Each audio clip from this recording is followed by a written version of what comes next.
하나님의 말씀 보겠습니다. 말씀은 창세기 14장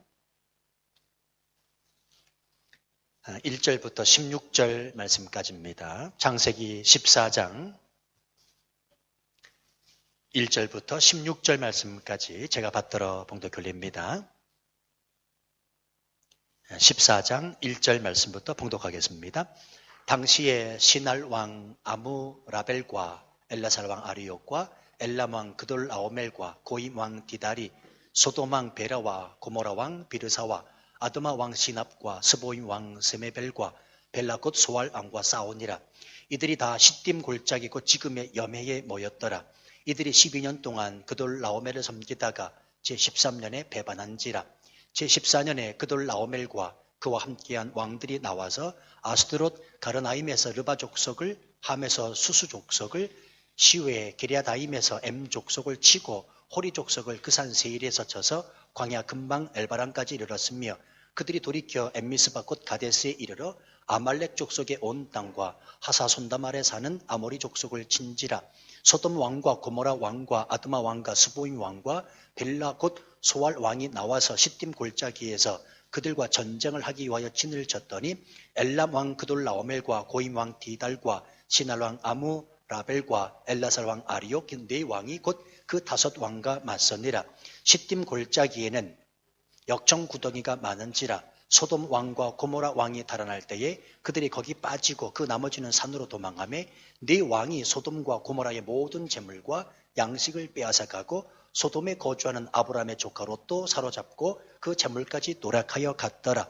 도망한 자가 와서 히브리 사람 아브람에게 알리니 그때에 아브람이 아모리 족속 마므레의 상수리 숲을 근처에 거주하였더라. 마므레는 에스골의 형제였도 아넬의 형제라. 이들은 아브람과 동맹한 사람들이더라. 아브람이 그의 조카가 사로잡혔음을 듣고 집에서 길리고 훈련된 자 318명을 거느리고 단까지 쫓아가서 그와 그의 가신들이 나뉘어 밤에 그들을 쳐부수고 다메섹 왼편 호바까지 쫓아가 모든 빼앗겼던 재물과 자기의 조카 롯과 그의 재물과 또 부녀와 친척을 다 찾아왔더라. 아멘. 잠깐 기도하겠습니다. 하나님 아버지, 종이 말씀 들고 섰습니다. 종의 모습 온전히 감춰주시고 하나님 영광의 빛으로 드러나는 이 시간 되게 하시옵소서. 말씀하여 주옵소서. 종들이 듣겠나이다. 마음과 귀문을 열어 하나님의 말씀을 듣는 중에 문제가 해결되고 삶이 회복되며 치유받고 돌아가는 이 시간 되게 하여 주옵소서. 무엇보다 결단하고 다짐해 건너라고 또 순종할 수 있는 시간 되어지기를 원합니다. 성령님 도와주옵소서. 예수님 이름으로 기도하옵나이다. 아멘. 세상은 힘의 논리가 작용합니다. 그래서 힘이 있으면 살아남고 힘이 없으면 도태되고 죽는 구조입니다. 여러분 잘 아시는 바와 같이 오늘 아침에도 뉴스를 보니까 G7 정상들이 모여서 회의를 했는데요. 왜 북한이 자꾸만 미사일을 쏘고 핵을 가지고 전 세계를 위협하고 있습니까? 다른 게 아니라 바로 힘의 논리입니다. 우리가 이만큼 힘을 가졌으니 함부로 대하지 말라는 그 무언의 제스처를 하고 있다. 이렇게 생각이 듭니다. 제국주의 시대가 끝나고 반세기가 지났지만 여전히 오늘날 모든 나라도 그렇고 국가 민족도 그렇고 누가 힘이 센가? 그래서 각자의 힘을 키우려 하고 있는 모습을 우리가 보게 됩니다. 자, 그러나 이와 같은 현상은 전 세계적인 현상뿐만이 아니고요. 개인의 삶도 마찬가지인 듯 싶습니다. 여러분에게 몇 가지 질문 한번 드려볼게요. 여러분, 왜 자녀를 그렇게 고생해가면서 끝까지 공부시키려 하십니까? 솔직히 힘 자랑하려고 하는 것은 아닙니까? 내 자식 이만큼 공부했소. 내 자식 공부 많이 시킨 것, 그것이 어쩌면 내게는 힘이 되거든요. 이건 무시할 수 없잖아요. 또 아니라고 말할 수도 없잖아요. 또 한편 왜 그렇게 악착같이 힘겹게 어렵게 돈을 벌려고 하십니까? 그냥 삼시세끼 밥 먹는 것으로 만족하고 그것으로 족한 줄 알고 살면 되는데 왜 악착같이 아침부터 저녁까지 돈 벌려 하십니까? 예, 돈이 내게 때로는 힘이 되거든요. 왜 권력자의 빌붙어서 갖은 수모를 다 겪으면서도 견디고 있습니까? 그 권력이 내게는 힘이 되거든요. 교회도 마찬가지인데 싶습니다. 언제부턴가 이 힘의 논리가 교회 안에까지 들어왔습니다. 그래서 교회 안에서 못 가진 자와 가진 자를 차별합니다. 배운 자와 못 배운 자를 구별시킵니다. 힘을 가진 자와 힘을 갖지 못한 자를 대하는 태도가 달라집니다. 이 목사님들도 보면요, 저도 목사지만 다 그런 건 아니겠습니다만 큰 교회 목사님들은 좀 어깨에 이렇게 좀 힘이 들어가 있는 것 같더라고요. 자, 이는 교회의 크기가 힘이 아닌데, 교회 성도수가 힘이 아닌데, 교회가 가지고 있는 재산이 힘이 아닌데 그렇게 하고 있다는 말입니다. 뭐 다 그런 건 아니에요. 그러나 개중에 몇몇 목사님들을 보면 교회가 크고 또 교회 성도수가 많고 교회 재산이 많으면 어깨에 힘이 들어가 있는 모습을 보게 됩니다. 여러분, 우리가 분명히 아시자고요. 교회의 힘은 크기에 그리고 성도수에 교회 재산에 있지 아니하고 복음에 있는 줄로 믿습니다. 교회 힘은 다른 게 아닙니다. 십자가와 부활입니다. 참 감사한 건요. 제가 이런 이야기를 하면 할수록 제 자신이 참 기특해요. 제가 말해놓고 제 자신을 칭찬하는 것 같다 죄송하지만 왜냐하면 저도 예전에는 이런 생각을 못했거든요.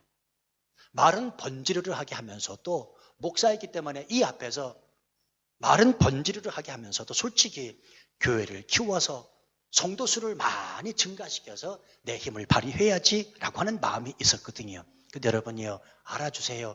솔직히 이제는 이런 마음 없습니다. 정말 순수하게 크든지 작든지 복음의 본질을 붙잡고 목회하고 싶은 것뿐입니다. 이것을 하나님께서 깨닫게 해주신 것이 얼마나 감사한지 모릅니다. 진정한 힘은 무엇인가?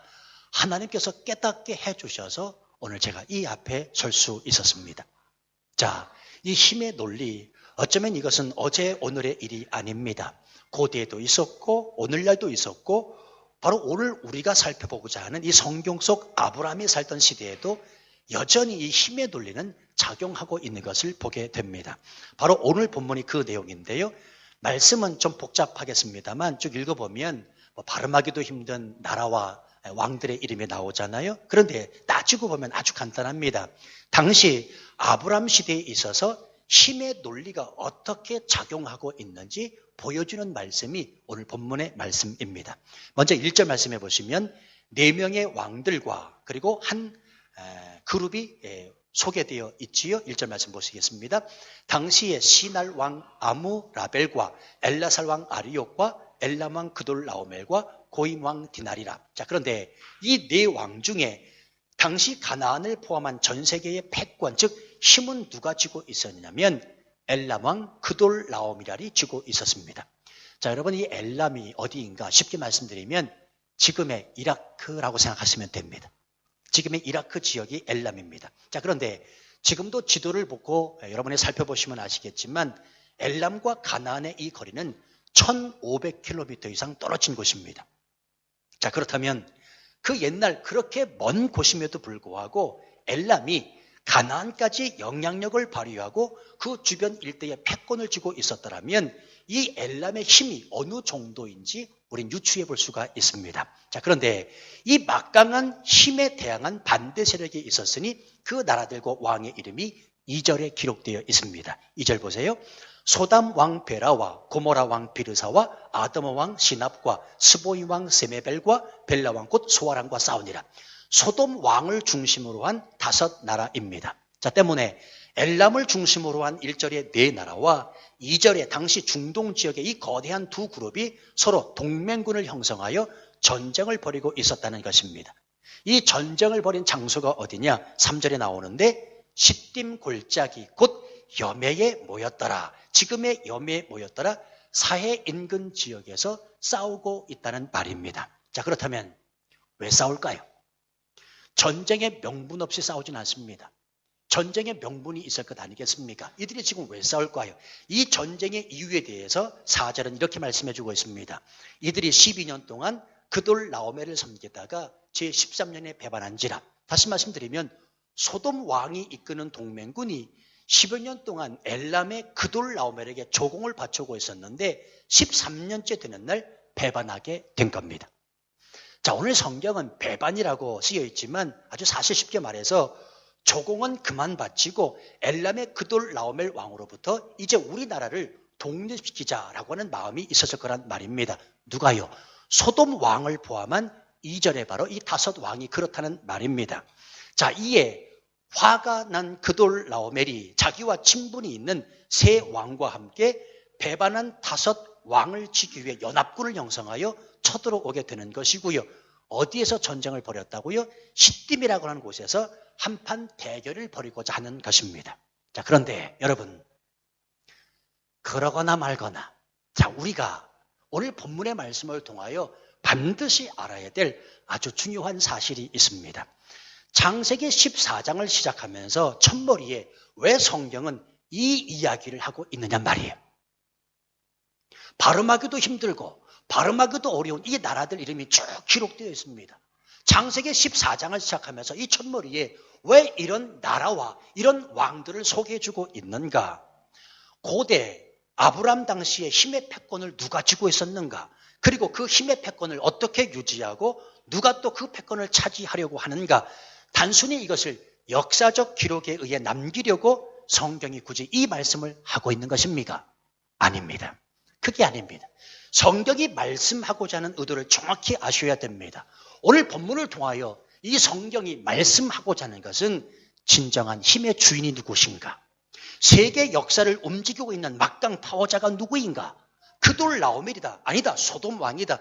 이것을 말씀해 주려고 하는 것이 아니라 진정한 힘은 하나님이심을 밝혀주기 위해서 이 말씀을 기록으로 남기고 있다는 사실입니다. 자, 여러분, 이런 것을 향하여 뭐라 그러냐면 영적 통찰력이라고 하는데요. 우리 그리스도인들은 역사를 알아야 됩니다. 아니, 목사님, 나는 그냥 세계 흘러가는 동양 몰라도요. 그냥 하루 밥 먹고 사는 게 나에게 만족입니다. 그리고 몰라도 됩니다. 이렇게 말씀하시면 안 됩니다. 우리 그리스도인들은 역사를 알아야 되고 세계 정서가 어떻게 흘러가는지 그 흐름과 동향도 알아야 됩니다. 강대국의 패권주의도 알아야 됩니다. 미국이 무엇이고 중국이 무엇이고 일본이 무엇인지도 우리가 알아야 됩니다. 그러나 중요한 것은 그 시대 가운데 그 시대를 통하여 하나님이 행하시는 영적 통찰력을 갖고 있어야 된다는 말입니다. 성도 여러분이요, 그 영적 통찰력이라고 하는 것은 다른 게 아닙니다. 하나님이 행하시는 일, 하나님이 세상의 힘이라는 사실을 바르게 깨닫는 것입니다.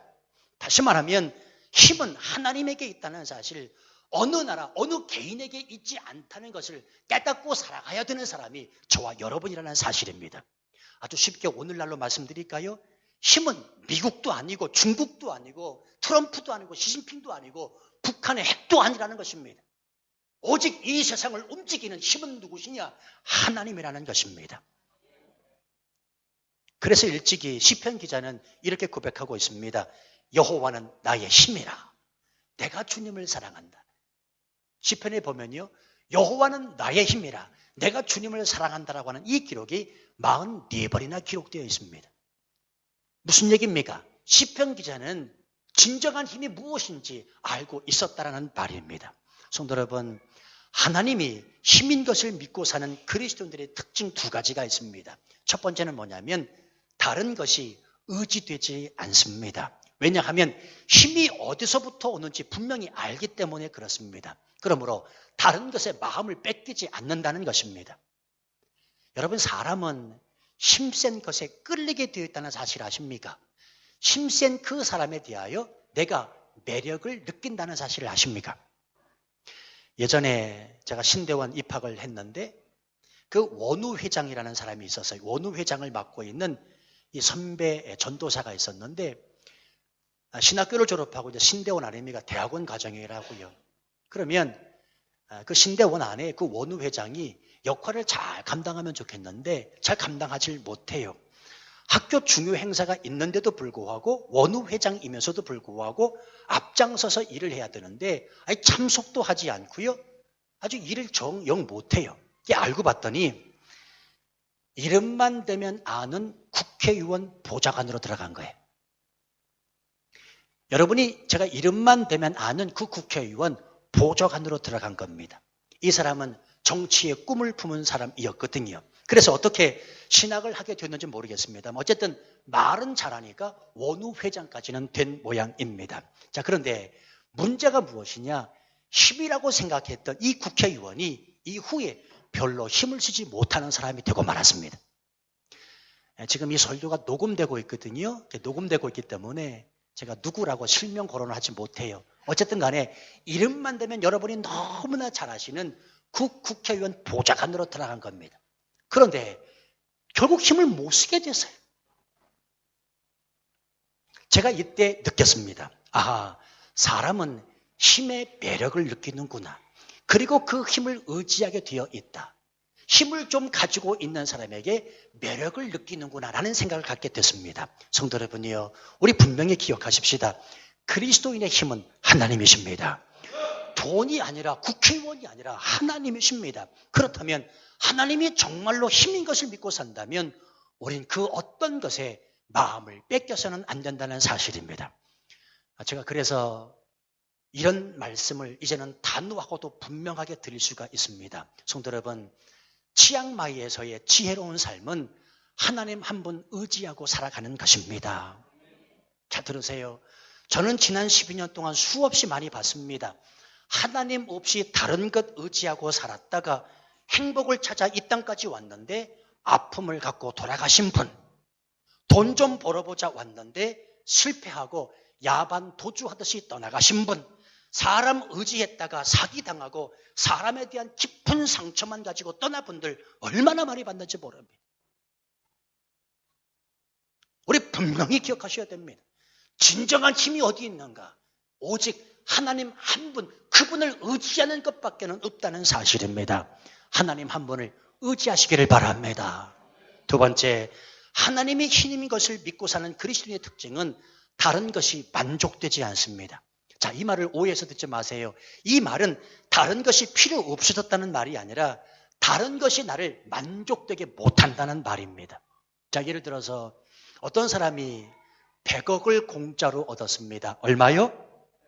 예, 100억을 공짜로 얻었습니다. 자, 그런데 이 100억을 공짜로 얻은 사람이 길을 지나가다가 10,000원짜리 한 장을 잃어버렸습니다. 자, 그런데 여러분, 이 10,000원짜리 한 장 잃어버린 것 때문에 이 사람이 그것 때문에 신경 쓰고 그것 때문에 잠도 이루지 못하고 그것 때문에 소화불량이라면 제정신입니까? 100억을 공짜로 얻었는데 10,000원 잃어버린 것에 대해서 신경을 쓴다면 제정신 아니지요. 여러분, 우리가 왜 그 크신 하나님의 은혜를 깨닫지 못하고 사는가? 저는 100억을 공짜로 얻은 것에 감격이 없어서가 아니고요.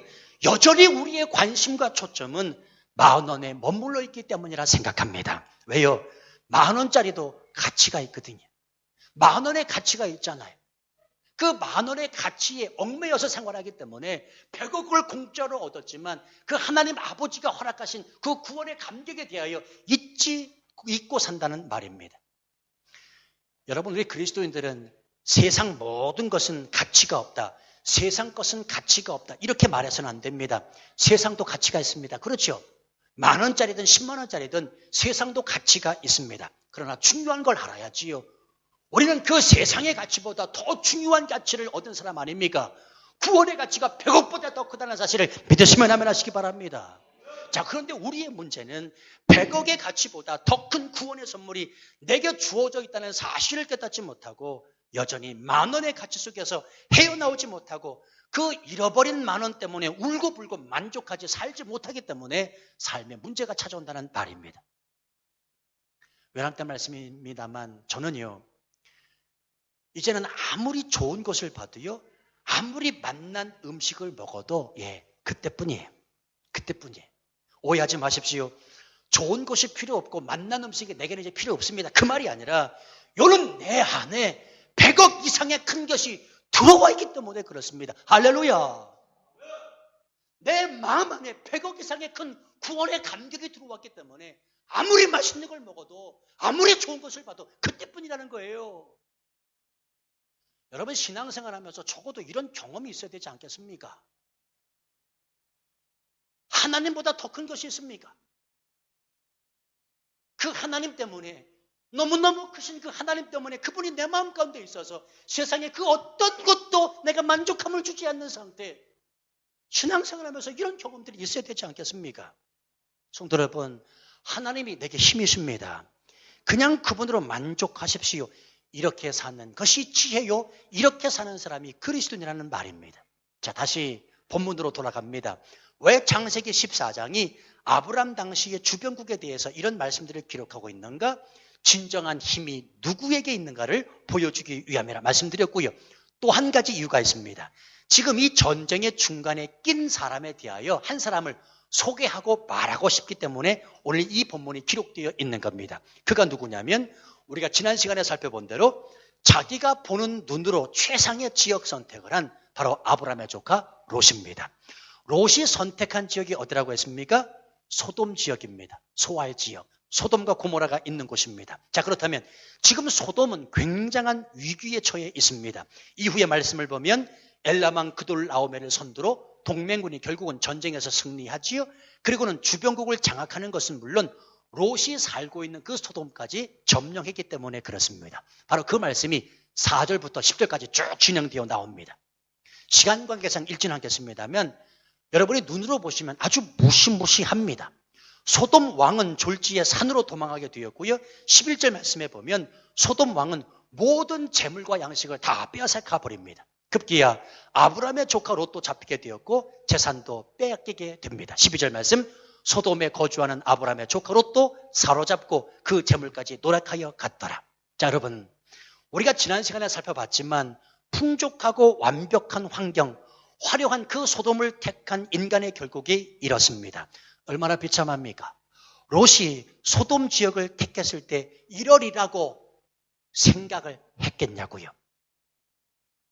그런데 결국은 자기 눈에 보이는 대로 쫓아 그 최상의 것이라 생각하는 그 땅을 선택한 이 롯의 결과 어떻습니까? 아주 비참하겠다는 말입니다. 자, 그런데 더 심각한 문제가 있습니다. 그럼에도 불구하고 이 롯은 그 소돔을 떠나지 않고 계속해서 살았다는 사실입니다. 여러분, 소돔이 어떤 곳입니까? 죄악이 관영한 곳이라 성경이 말씀하고 있습니다. 그래서 이후에 하나님께서 창세기 19장 이후에 보면 불과 유황으로 완전히 멸망시키는 곳이 바로 소돔과 고모라입니다. 자, 그럼에도 불구하고 롯은 그 소돔에 끝까지 머물고 있었다는 겁니다. 자, 왜 그랬을까요? 왜 롯은 그 소돔을 끝까지 떠나지 못하고 있었을까요? 자기가 버려놓은 사업 때문입니까? 그게 아닙니다. 롯은 지금 그 소돔에 만연한 죄악에 서서히 물들고 있었기 때문에 그렇습니다. 때문에 이제는 풍족하고 완벽한 환경, 화려한 그 소돔을 롯이 포기할 수 없었다는 말입니다. 성도 여러분, 제가 분명히 말씀드립니다. 저와 여러분이 이 땅에서 살면서 이 땅의 죄악으로부터 떠나지 못하는 이유가 단순히 풍족하고 완벽한 환경 그리고 치앙마이가 화려하기 때문이라면 당장 곧다리 싸서 오늘이라도 떠나시기를 바랍니다. 아멘도 없으시네. 분명히 말씀드립니다. 이 땅에서 벌어지는 죄악된 일들에 관하여 무감각하고 오히려 그 죄악을 즐기기 위해서 이 땅에 머무르고 있다면 떠나시기를 바랍니다. 그건 하나님의 뜻이 아니기 때문에 그렇습니다. 분명히 말씀드립니다. 내가 이 땅에 사는 것이 단순히 치앙마이가 편안하고 여유가 있고 공기가 좋아서라. 풍족하고 완벽하고 화려하기 때문에 내가 이 땅 치앙마이만 머물러 있다. 사명이 아니라면 떠나시기를 바랍니다. 아멘! 그래서 예수 믿는 사람은 사명으로 살아간다니까요. 애들 공부시키러 왔든지 건강 때문에 왔든지 아니면 사업 때문에 왔든지 아니면 심지어 골프를 치러 왔든지 뭐든지 사명 때문에 이어야 내가 여기 머물러 설 수 있는 이유가 된다는 사실입니다. 이것 아니면 이 땅이 너무 좋고 편안해서 화려하고 풍족하고 완벽해서 고한다면 떠나시기를 바랍니다. 다 떠나서 다 가세요. 사명 때문에 있어야 됩니다. 사명 때문에. 롯은 진작에 그 소돔을 떠났어야 됐습니다. 그렇지 않습니까? 그런데 롯은 사명이고 뭐고 없습니다. 그의 눈에 보이는 것이 무엇입니까? 소돔의 그 풍족하고 완벽하고 화려한 것만 본 겁니다. 그러니 머물고 있지요. 사실 하나님께서 이 롯에게 소돔에 대한 1차 경고를 엘람왕 그돌라오멜을 통해 하셨다고 저는 봅니다. 그래서 소돔을 멸하신 겁니다. 엘람왕 그돌라오멜이 소돔을 점령했을 때 롯이 이때만이라도 깨달았으면 얼마나 좋았겠냐고요. 불과 유황으로부터 피했을 것 아니겠습니까? 그럼에도 불구하고 롯은 깨닫지 못하고 그 소돔에 머물러 있다는 말입니다. 아하, 하나님이 내가 이 땅 소돔에 사는 것을 원하지 않고 계시는구나 라고 하는 것을 진작에 깨달았다면 롯은 빈털털해도 안 됐을 것이고요. 아내도 잃지 않았을 것이고요. 사이들도 잃지 않았을 거라는 말입니다. 성도 여러분, 잘 들으십시오. 우리 주변에서 일어나는 여러 가지 일들을 그냥 넘기시면 안 됩니다. 하나님은 엘람 왕 그돌라오멜을 오늘 이 시대도 우리에게 보여주십니다. 우리에게 보내신다고요. 우리 주변에서 일어나는 일들을 빨리 캐치하셔야 됩니다. 우리 주변에서 일어나는 사건들을 바라보며 그 일을 통하여 하나님이 내게 말씀하시는 것이 무엇인지 귀 기울여 들어야 됩니다. 이런 일들을 통하여 우리가 하나님의 음성을 듣지 못한다면 우리 역시 롯처럼 다가오는 불행을 감지하지 못하고 멸망으로 끌려가는 어리석은 짐승과 같은 존재가 될 수밖에 없다는 사실입니다. 자, 이와 반대로 아브라함의 모습을 한번 보세요. 롯이 포로로 잡혀갔다는 그 소식을 접하고는 어떻게 하고 행하고 있습니까? 믿음의 행동을 보이고 있습니다. 14절 말씀, 아브라함이 그 조카가 사로잡혔음을 듣고 집에서 길 잃고 훈련된 자 318명을 거느리고 단까지 쫓아갔다. 여러분, 지금 아브라함이 어디에 위치하고 있냐면 헤브론이라는 곳에 있습니다. 이 헤브론은 사해 중앙의 서쪽에 위치한 곳입니다. 그런데 조카 롯이 잡혔다는 소식을 듣고 어디까지 쫓아갔냐면 단까지 쫓아가고 있습니다. 이게 단은 어디냐면 이스라엘의 최북단, 지금의 시리아 지역입니다. 여러분 그래도 신앙생활을 웬만큼 하시기 때문에 아시지요. 사해에서 한 다름에 이스라엘의 최북단, 지금의 시리아 지역까지 쫓아갔다는 말입니다. 지금 같으면 자동차로 몇 시간밖에 걸리지 않는 거리지만 그 수백 킬로 떨어진 그곳을 아브라함은 단숨에 달려가고 있습니다. 왜냐하면 아브라함은 하나님을 의지하고 있었거든요. 그가 의지한 건 하나님이셨습니다. 힘은 하나님으로부터 온다는 사실을 안 겁니다. 그 하나님을 절대적으로 신뢰하기에 무서울 것이 없었다는 말입니다. 자, 또 한 가지, 사병이 몇 명입니까? 318명입니다. 그것도 집에서 길리고 훈련된 자입니다. 그럼 여러분 생각해 보세요. 아무리 그래도 그렇지 무슨 훈련을 어떻게 받았는지 몰라도 특수 훈련을 받았다 손치더라도 집에서 훈련시킨 그 318명을 데리고 당시 중동 지역에 패권을 쥐고 있는 엘람의 왕과 그와 함께한 동맹군을 물리치겠다고 하는 것, 이건 누가 봐도 무모함 그 자체였습니다. 날 죽여주십시오. 자살행위나 다름이 없었다는 말입니다. 그럼에도 오늘 성경을 보시기 바랍니다. 15절 16절 말씀 보면 아브라함은 단까지 한 다름을 달려 쫓아가서 야함을 틈타 기습하여 그들을 쳐부쉈다. 오늘 성경이 기록하고 있습니다. 성도 여러분, 지금 아브라함은 누가 보더라도 이렇게 무모한 행동을 하는 이유가 무엇인지 우리가 잊으시면 안 됩니다. 아브라함은 하나님의 힘이라는 사실을 지금 절대적으로 신뢰하고 있는 겁니다. 그래서 주저하지 않습니다. 계산하지 않습니다. 앞뒤 상황을 따지지 않습니다. 그저 믿음으로 행동하고 있다는 말입니다. 제가 이 시간 이 말씀으로 권면합니다. 성도 여러분, 하나님은 저와 여러분들이 믿음을 가지고 주의 일을 하는 데 있어서 주저하지 않기를 원하십니다. 앞뒤 따지지 않고 계산하지 않기를 원하고 계시다는 사실입니다. 어떤 분은 이렇게 말씀하세요. 목사님, 나는 내가 이성으로 이해돼야 일해요. 여러분도 그러시지요? 제가 예전에 그랬습니다.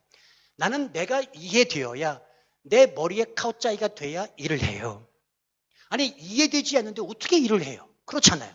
이해돼야 일을 했다는 말입니다. 맞는 얘기입니까? 아니요. 하나님을 내 이성으로 국한시키시면 안 됩니다. 하나님은 내 이성을 뛰어넘으시는 분입니다.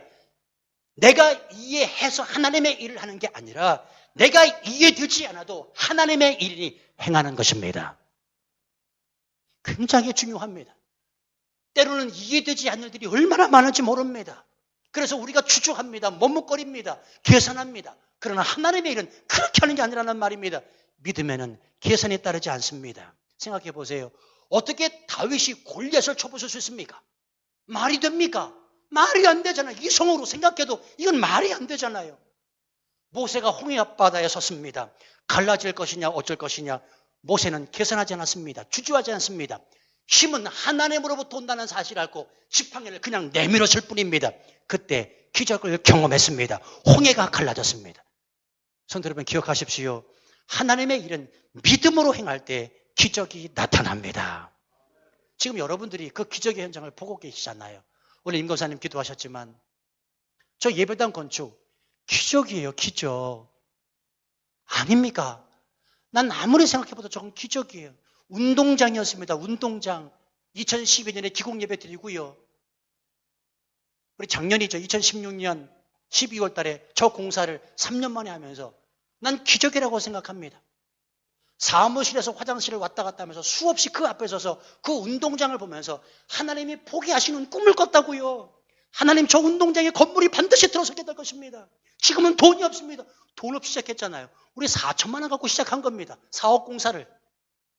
기적이잖아요. 무엇으로 시작했습니까? 믿음 아닙니까? 믿음. 저만 그렇군요. 계산했습니까? 계산했냐고요, 저가? 믿음으로 갔잖아요, 믿음으로. 성도 여러분, 계산하지 않냐고, 주저하지 않냐고, 믿음으로 행하면 우리 삶에 하나님의 보여주시는 기적이 나타납니다. 그걸 믿는 사람이 그리스도인 아니겠습니까? 저와 여러분이 무엇을 믿고 살아갑니까? 우리는 하나님이 힘이라는 사실, 하나님이 나와 함께 하시고 나를 도와주신다는 사실을 믿고 살아가는 사람 아니겠냐고요. 혹시나 이렇게 말씀하실 분이 계실는지 모릅니다. 목사님, 어떻게 318명 가지고 그 큰 군대를 이깁니까? 예, 그 사람은 평생 이기지 못하고 그 자리입니다. 목사님, 어떻게 치앙마이 중학교에 요 인원 가지고 이 땅을 성시화시켜요? 네, 그렇게 생각하는 사람은 여전히 그 자리라고요. 목사님, 어떻게 치앙마이 중학교가 동남아 선교센터 기지가 될 수 있습니까? 네, 그렇게 생각하는 사람은 여전히 그 자리입니다. 그러나 믿음의 눈을 떠 살아계신 하나님을 바라보고 주저하지 아니하고 계산하지 아니하고 믿음으로 행할 때 우리 앞에 삶의 기적이 나타날 줄로 믿습니다. 우리 그거 보고 가는 거잖아요. 아니 듯하지만 불가능하지만 있을 수 없는 일이지만 하나님은 내 이성을 뛰어넘으신 분이시기 때문에 행하시는 건 아니겠냐고요. 성도 여러분이요, 믿음으로 행할 때 하나님의 역사가 일어납니다. 하나님이 나의 힘이 되신다는 이 분명한 믿음, 바로 그 믿음이 내 삶에서 역사를 일으킨다는 사실입니다. 왜 그러냐? 하나님이 그 믿음 가진 자를 도우시기 때문입니다. 우리 한 주간 내 힘 되신 주님을 의지하시기를 바랍니다. 십자가와 부활을 내 삶의 힘으로 여기며 살아가시기를 바랍니다. 하나님은 나의 힘 되십니다. 우리 찬양으로 고백하지요.